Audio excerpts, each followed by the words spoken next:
Di balik layar operasi militer yang seringkali tak kita ketahui, ada sekelompok pasukan yang dilatih untuk menghadapi misi-misi mustahil. Mereka dikenal sebagai pasukan khusus, unit elit yang tidak hanya tangguh secara fisik, tetapi juga memiliki kemampuan intelektual dan taktik yang luar biasa. Hari ini, kita akan membahas 10 pasukan khusus paling ditakuti di dunia. Siapakah mereka?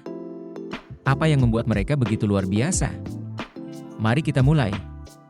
Dimulai dari Inggris, Special Air Service atau SAS adalah salah satu pasukan khusus tertua di dunia, dibentuk pada tahun 1941.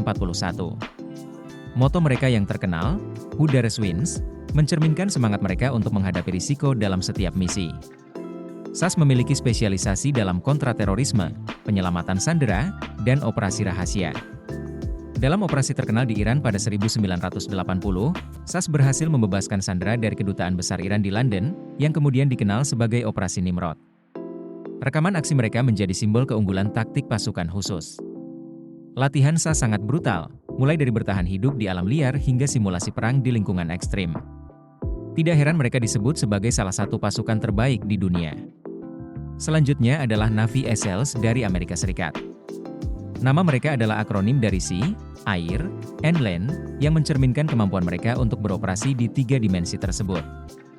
Navy SEALs terkenal karena menjadi ujung tombak dalam misi-misi kritis seperti operasi pembunuhan Osama bin Laden pada tahun 2011. Proses seleksi Navy SEALs sangat ketat, dengan tingkat lulusan kurang dari 25%. Mereka dilatih untuk bertahan di lingkungan yang keras, termasuk menghadapi hipoksia di bawah air dan bertahan hidup dalam misi berkepanjangan.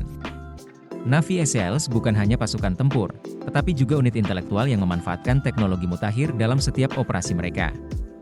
Dari Rusia, kita mengenal Spetsnaz, pasukan khusus yang terkenal dengan metode pelatihannya yang ekstrim dan misi-misinya yang berani. Spetsnaz adalah nama generik untuk berbagai unit pasukan khusus Rusia, termasuk GRU Spetsnaz yang berfokus pada intelijen militer. Spetsnaz telah terlibat dalam berbagai konflik besar, mulai dari Perang Afghanistan hingga operasi kontraterorisme di Chechnya. Salah satu ciri khas mereka adalah pelatihan seni bela diri dan taktik yang mematikan, termasuk STEMA, seni bela diri tradisional Rusia. Dengan reputasi sebagai pasukan yang tak kenal takut, Spetsnaz seringkali menjadi momok bagi musuh-musuh Rusia. Dari Prancis, kita memiliki Groupe d'Intervention de la Gendarmerie Nationale atau GIGN. Unit ini dibentuk pada tahun 1973 setelah tragedi penyanderaan Olimpiade Munich. GIGN memiliki spesialisasi dalam penyelamatan sandera dan operasi kontraterorisme. Mereka terkenal karena aksi mereka pada tahun 1994, saat berhasil merebut kembali pesawat Air France yang dibajak di Aljazair. Operasi ini menjadi salah satu misi penyelamatan sandera paling sukses dalam sejarah. GIGN juga dikenal karena akurasi mereka dalam menembak dan kemampuan negosiasi yang tinggi. Moto mereka, To Save Lives Without Regret, menunjukkan komitmen mereka terhadap keselamatan manusia.